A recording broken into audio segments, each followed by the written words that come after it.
Hello friends, आप सब कैसे हैं। मैं आशा करता हूं आप सब बहुत अच्छे होंगे। आपने रीट का एग्ज़ाम दे दिया है।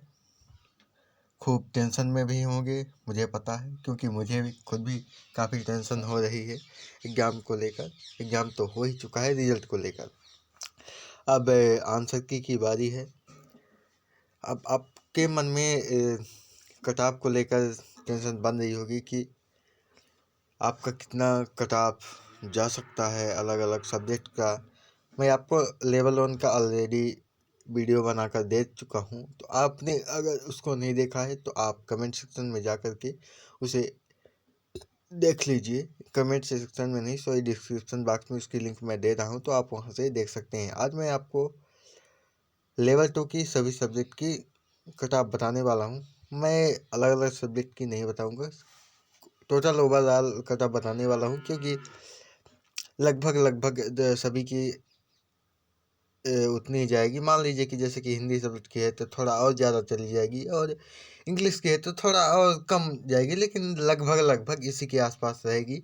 तो मैं आपको ये बताने वाला हूँ। यहाँ पर मैं आपको नंबर ऑफ क्वेश्चन बताऊंगा कि अगर आपके काट पीट करके, ऐसा ये नहीं कि आपने कितने अटेम्प्ट किए हैं उस बेस पर, आपने काट पीट करके कितना आपका नंबर बन रहा है उसके आधार पर आप देख लीजिए कट ऑफ कितना बन रहा है।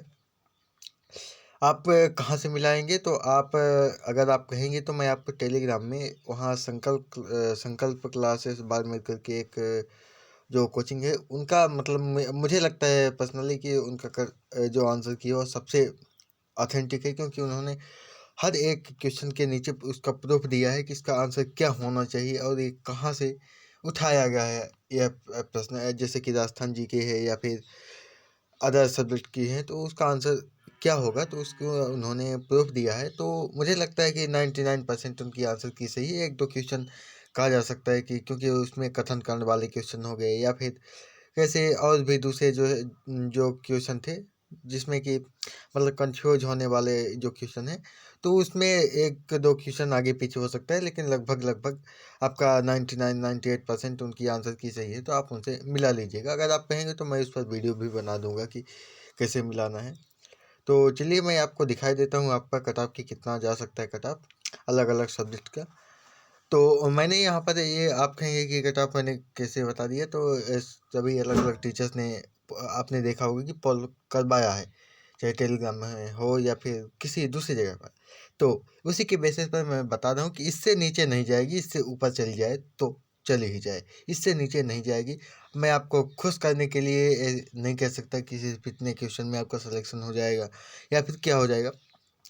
तो जो ओरिजिनल है, जितना मुझे लगता है कि इससे ज़्यादा इससे कम तो नहीं जाएगी, तो वही मैं बता रहा हूँ। क्योंकि आप अभी भले खुश हो जाइए, लेकिन आपको सच का सामना तो रिजल्ट आने पर करना ही पड़ेगा। तो मैं आपको खुश करने के लिए नहीं बता सकता। मैं तो चाहता हूँ कि जो मैं आपको कट ऑफ बताने वाला हूँ तो वो कट ऑफ गलत हो जाए और इससे नीचे कट ऑफ चली जाए, लेकिन सच्चाई का तो आप कुछ नहीं कर सकते।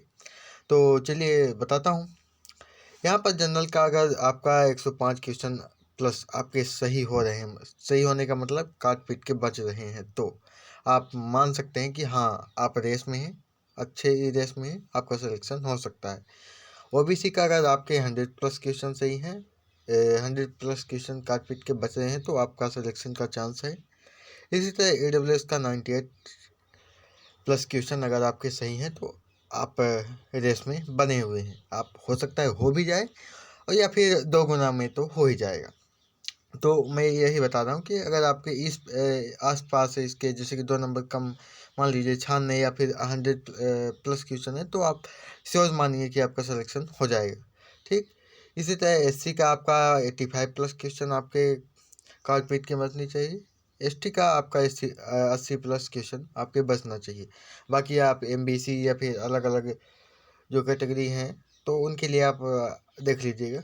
इसी में 2-4 क्वेश्चन घटा बढ़ा करके, इससे कम तो नहीं जाएगा मेरा अनुमान है। क्योंकि आप जानते हैं कि इस साल की भर्ती रीट के इतिहास की सबसे कम वैकेंसी पर भर्ती हुई। आप जानते हैं कि लेवल 1 में तो फिर 5,000 पद आए, लेवल 2 के लिए इतनी अलग अलग सब्जेक्ट के लिए सिर्फ और सिर्फ 2,500 पद आए हैं। तो इससे तो कुछ नहीं होने वाला है, क्योंकि आपको अच्छा से अच्छा नंबर लाने पर ही आपका कुछ होगा।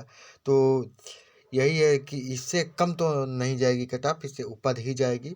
तो मैं यही बता रहा हूँ कि आपके अगर जनरल में 105 प्लस क्वेश्चन है तो आप रेस में मान सकते हैं अपने को, और ओबीसी को 100 प्लस क्वेश्चन अगर सही है काट पीट के बचे हैं तो आप अपने को रेस में मानिए कि हाँ मैं रेस में बना हूँ। ऐसा नहीं है कि आपका इतने में सिलेक्शन हो ही जाएगा, लेकिन अनुमान है कि अगर मतलब कि मेरिट कम आती है, कट ऑफ कम आती है, तो इतने में आपका हो जाएगा। क्योंकि आप जानते हैं कि भले वैकेंसी कम आई है, लेकिन ये भी कह सकते हैं कि रीट के इतिहास का अब तक का सबसे टफ पेपर था, चाहे लेवल 1 हो या फिर लेवल 2। क्योंकि आप जानते हैं कथन कारण वाले क्वेश्चन, सही जोड़ी वाले क्वेश्चन, या फिर इतने ज़्यादा लेंदी क्वेश्चन थे कि बहुत सारे स्टूडेंट उसको अटेम्प्ट ही नहीं कर पाए, 150 क्वेश्चन तक देख भी नहीं पाए अटेम्प्ट करने की तो दूर की बात है। क्योंकि बहुत सारे स्टूडेंट ओएमआर सीट ही खाली छोड़ करके चले आए। उसमें ये भी नियम है कि मतलब कि 10-15% कुछ है कि अगर आप इससे ज़्यादा छोड़ के आते हैं ओएमआर सीट तो आपका रिजल्ट भी नहीं आएगा। तो इसमें ऐसे बहुत सारे स्टूडेंट हैं। तो यही थी जानकारी। तो यही अगर आपको कुछ बताना है तो आप बताइए, आप अपने स्कोर अपने कमेंट में कर दीजिएगा। अगर आप कहेंगे तो मैं अपने स्कोर पर भी बता दूंगा, क्योंकि मैं भी खुद लेवल 1 का एग्ज़ाम दिया था। तो काफ़ी ठीक तो नहीं था, लेकिन हाँ रेस में बना हूँ इतना ही कह सकता हूँ, उससे ज़्यादा नहीं। क्योंकि इतना ज़्यादा भी मतलब मेरे नंबर नहीं आ रहे हैं कि सिलेक्शन हो जाए। फिर भी अगर आप कहेंगे तो मैं बना दूंगा। आप अपने स्कोर कमेंट कीजिएगा। बाकी आप टेलीग्राम ज्वाइन कर लीजिए, मैं वहाँ पर जो आंसर की है उसका सेंड कर दूंगा, तो आप उससे मिला सकते हैं। बाकी आंसर की का मैंने बताया हुआ है कि फरवरी के तीसरे या चौथे 5वें सप्ताह में आपकी आंसर किया जाएगी। रिजल्ट वही आपका मार्च लास्ट तक में आएगा। तो यही थी जानकारी दोस्तों, मिलते हैं नेक्स्ट वीडियो में। जय हिंद, जय भारत।